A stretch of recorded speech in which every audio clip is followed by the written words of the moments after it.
Y muy bien, a continuación vamos a dar inicio a las conferencias de este foro con la presentación titulada El potencial del uso ético en la inteligencia artificial en América Latina y el Caribe, a cargo de María Elena Estavillo, directora de Centro IA. Invito a subir a este escenario a Valtencir Méndez, jefe de educación de la Oficina Regional de la UNESCO en Santiago, quien nos va a presentar a nuestra primera expositora. Bienvenido. Buenos días a todos, a todas. Como comentaba nuestra directora general adjunta de UNESCO para Ciencias Humanas y Sociales, en esta región tenemos mucho talento. Así como UNESCO ha estado trabajando durante muchas décadas en esto de la inteligencia artificial, nuestra región la ha acompañado, así como las organizaciones aquí presentes, y tenemos mucho talento latinoamericano y caribeño. Y con esto tengo el honor de presentarles hoy a nuestra invitada, Elena Estavillo, que nos ofrecerá la conferencia de apertura de este foro titulada El potencial del uso ético de la inteligencia artificial en América Latina y el Caribe. Elena Estavillo dirige y es cofundadora del Centro I para la Sociedad del Futuro, que es un think tank que trabaja por un futuro tecnológico, ético, responsable e inclusivo. Elena Estavillo es excomisionada del IFT, que es el órgano regulador de telecomunicaciones y medios electrónicos de México. Además, contribuyó muy activamente a lo que fue esta recomendación de la UNESCO sobre la ética de la inteligencia artificial, que hemos escuchado antes, y aboga también activamente por la participación de las múltiples partes en la gobernanza de este instrumento.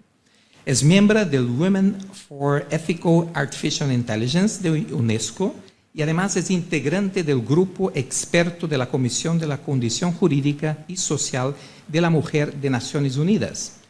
Propuso en este entorno vías para impulsar la innovación y el cambio tecnológico para lograr la igualdad de género. Además, es finalista como Mujer en IA del año 2023 en Norteamérica, otorgado por Women in AI, y es conocida como Gender Trendsetter del 2022-2023. También es pionera en 5G, en el Trailblazer 5G de Ericsson. Es cofundadora y consejera de la iniciativa Conectadas, una iniciativa muy significativa que busca justamente impulsar el rol de las mujeres en sectores de teleinformación. También es consejera del Foro Internacional de Mujeres, capítulo México, y además es fellow del programa Advanced Leadership Internship de la Harvard University. Tiene una licenciatura en Economía del Tecnológico de Monterrey, maestría en Economía, Matemática y doctorado en Economía de la Universidad de París, con un certificado ejecutivo de Administración del MIT. Y paramos por aquí, ¿no? Muchísimas gracias, Elena. Es un honor que haya aceptado esta invitación y así que tiene la palabra. Adelante. Gracias.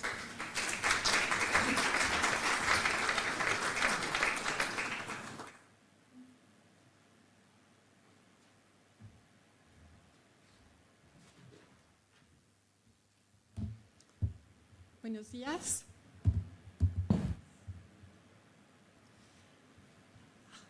Buenos días a todos. Encantada, a todos y a todas, encantada de estar en este foro.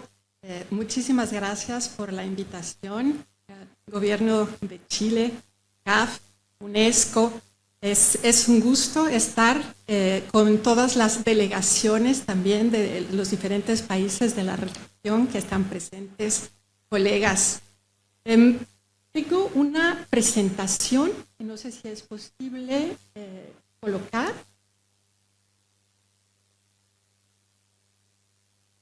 En eso estamos. Pero bueno, puedo ir adelantando y comenzando con este planteamiento del potencial del uso ético de la inteligencia artificial. Y para comenzar con esta idea, quisiera hablar de la inteligencia artificial como una tecnología exponencial. Y lo decimos muy fácilmente y lo repetimos, pero a veces es tan difícil entender el concepto de lo exponencial, ¿no? Que quiere decir que cada vez que nos movemos, damos un salto mucho más grande que el anterior. Y eso hace que la explosión tecnológica y de impactos sociales y humanos de esta tecnología también se mueva con una velocidad que antes no habíamos visto, que no habíamos visto en un fenómeno tecnológico. De hecho, esta velocidad, este concepto de lo exponencial es tan amplio que leyendo de estos temas, de pronto me encontré con una nueva palabra, ¿no? que ya tengo en mi vocabulario, y es de la tetración, que es el siguiente operador a lo exponencial. Y si nos cuesta trabajo entender lo exponencial, ¿cómo vamos a poder entender la tetración? Pero a eso nos está llevando la tecnología. Y si no estuviéramos viviendo este fenómeno, no nos llevaría a estos conceptos que nos están haciendo falta para entender nuestra realidad. También, de una manera mucho más práctica y mucho más mundana, es el Centro I, este think tank que dirijo, tiene 3 años escasos. Y cuando lo estábamos planeando, hace 3 años, una búsqueda de otras organizaciones similares en el mundo, encontramos que había 3 en todo el mundo, muchas gracias, que estuvieran interesados en los aspectos éticos de la responsabilidad y de la inclusión de las tecnologías.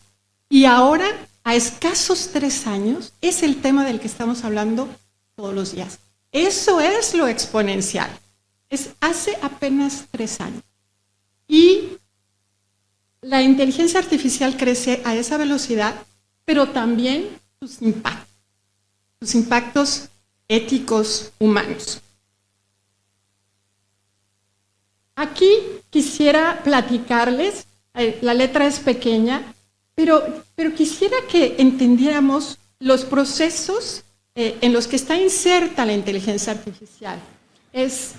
Nosotros en el Centro I nos gusta abordar los fenómenos sociales entendiéndolos como sistemas complejos donde interactúan muchos factores en diferentes direcciones. Algunos se retroalimentan, algunos tienen impactos directos, otros indirectos. Y aquí es lo que quería traerles aquí, simplemente para ver, y este no es un mapa exhaustivo, son simplemente algunos factores seleccionados. Hay tantos elementos que inciden en la manera en la que se va desarrollando la inteligencia artificial.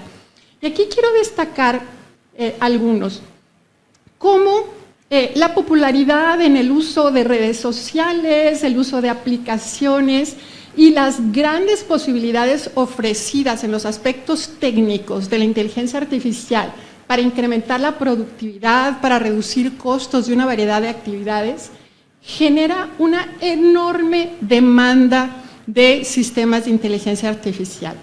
Y eso nos va llevando a enormes incentivos económicos que están impulsados por la posibilidad de generar ganancias de corto plazo, ganancias muy interesantes. Y eso hace que tengamos inversión, que tengamos financiamiento para generar innovación en aplicaciones comerciales, muchos casos de negocio, y todo esto también nos va generando una cantidad enorme de datos por el mismo uso de estos sistemas. No solamente los utilizan para entrenar los sistemas, sino que también los generan al estar usando estas aplicaciones y se va dando un círculo. Ahora, al mismo tiempo, aquí tenemos la influencia de la cultura, de nuestros valores, nuestros sesgos que están como un factor influyendo toda esta creación de datos y sistemas de inteligencia artificial. Y tenemos, por otro lado, la aplicación de criterios de maximización de ingresos y que hace que entonces estos sistemas busquen cómo generar grandes cantidades de datos, de ingresos, de tráfico, de atención. Pero entonces eso también tenemos que ver por otro lado que esta intensidad para generar más tráfico, más datos, más ingresos va teniendo también sus costos, sus efectos colaterales. Por ejemplo, en la parte de las redes sociales, en las aplicaciones, las noticias, vemos cómo hay algunas amenazas a la democracia por la proliferación de noticias falsas, la desinformación, el amarillismo en los contenidos que se comparten, y también esto acompañado del otro lado por algo que hasta ahora es pues una mínima regulación, dificultades para encontrar estos mecanismos, para incorporar criterios éticos y de responsabilidad e inclusión, pues simplemente va alimentando todo este sistema para que se refuerce, para que se retroalimente. Aquí debe haber un video. ¿Podrá haber alguna manera en la que se reproduzca? No, me dicen que no se puede reproducir. Bueno, se los platico. Este es un video de una publicación muy reciente de Bloomberg. Y aquí, bueno, el interés de que vieran la reproducción es porque, aunque hablamos todo el tiempo de los sesgos que se vienen arrastrando en los sistemas de inteligencia artificial, no deja de impactarnos cuando esto lo vemos en evidencias. Y lo que hizo Bloomberg fue es pedirle a una inteligencia artificial generativa que creara retratos. Entonces, creó aproximadamente 5,000 imágenes de personas y entonces dándole indicaciones, quiero que generes abogados, pero bueno, con las palabras en inglés no hay distinción entre abogados y abogadas, ¿no? Simplemente estos profesionales de la profesión, y pues empiezan a aparecer personas, casi todos hombres, blancos, porque pues aquí también se hizo una clasificación por color de piel, y cuando se les solicita personas que se encarguen del hogar, pues mayoritariamente mujeres, con ya el color de piel un poco más hacia lo oscuro. Cuando se les solicita arquitectos, prácticamente todos hombres, blancos. Vamos y pasamos por muchas profesiones donde va sucediendo lo mismo, pero luego también se les solicitó prisioneros, casi todos hombres y con la piel bastante oscura, traficantes de drogas, prácticamente todos hombres con la piel oscura y además con etnicidades muy típicas, ya no es la etnicidad europea, y terroristas, y también 100% hombres, piel sumamente oscura y una etnicidad muy clara, barbados, con bigote. Entonces, cuando vamos viendo esas imágenes, nos damos cuenta de lo que significa esto de lo que hablamos todos los días, los sesgos, y cómo la inteligencia artificial, si no la cuidamos, no solamente va a reproducir los sesgos que ya existen en nuestras sociedades, sino que los va a amplificar, los va a reforzar. ¿Qué es lo que sucede con estas imágenes de Bloomberg? ¿No? Que no solamente estaban retratando una situación real que ya es desigual, sino que le estaba amplificando. Vamos entonces, si recuerdan, en el mapa estaban resaltadas unos conceptos en los que quiero detenerme, en el de los datos, la cultura y los incentivos económicos. Y vamos ahora con el ciclo de reproducción de los sesgos en los datos y en la inteligencia artificial. Este tema me parece importantísimo porque es Cuando hablamos de datos, muchas veces pareciera que es algo que existe en la naturaleza, que ya no podemos hacer nada con ellos y que así vienen. Vienen sesgados y entonces pues los tenemos que usar así, o a lo mucho les daremos un tratamiento para corregir ya cuando los estamos convirtiendo en datos de entrenamiento para la inteligencia artificial. Pero la verdad es que hay mucho que hacer en el ciclo de la generación de los datos. Desde cuando nos planteamos cómo vamos a empezar a generar esos datos. Si lo hacemos sin ningún tipo de filtro, vamos a estar dejando que se incorporen todos los sesgos que tenemos en nuestras relaciones humanas en la generación de datos, y entonces se van a replicar tal como los estamos viviendo en esas bases de datos. Las vamos a llevar al entrenamiento de los sistemas de inteligencia artificial con todas esas bases sesgadas, y además ahí vamos a tener pues otro elemento de retroalimentación, porque al no contar con criterios éticos para el desarrollo de los algoritmos, para el diseño de esos sistemas, pues vamos a reunir los sesgos que vienen en los datos, los sesgos que vienen en el diseño de algoritmos, y vamos a estar entrenando la inteligencia artificial con esas fuentes de sesgos. Después la vamos a evaluar nuevamente, tomando en cuenta que no tenemos... perfecto. Nos vamos a retroalimentar y vamos a estar en un círculo vicioso de generación de datos sesgados. Pero tenemos oportunidades para incidir en este ciclo de vida. Si incorporamos criterios éticos desde la generación, ¿qué medimos? ¿Quién? ¿A quién? ¿En qué poblaciones? ¿Cuándo? ¿Cómo preguntamos las cosas? Ahí podemos actuar para disminuir sesgos. Y también si los incorporamos en el momento del diseño de los sistemas de inteligencia artificial, vamos a tener otra oportunidad para disminuir sesgos, y entonces podemos convertir esto en un círculo virtuoso. No nada más, no reflejar los sesgos que ya tenemos, sino usar los sistemas para cerrar brechas. Y estos son diferentes lugares de los sesgos donde aparecen en los datos para poner atención. El sesgo de representación, lo quiero destacar porque tiene que ver con las brechas digitales. Tenemos que actuar en las brechas digitales para que todas las personas tengan acceso a las tecnologías y con el uso y la interacción generen esa información para que estén representados. Ahí donde tomamos los datos para entrenar a la inteligencia artificial. La cultura es otro elemento que alimenta por lo que ya había planteado. El financiamiento es un tema importantísimo. ¿Qué sistemas se financian? ¿A quién? ¿Cuáles son los valores? La priorización de objetivos.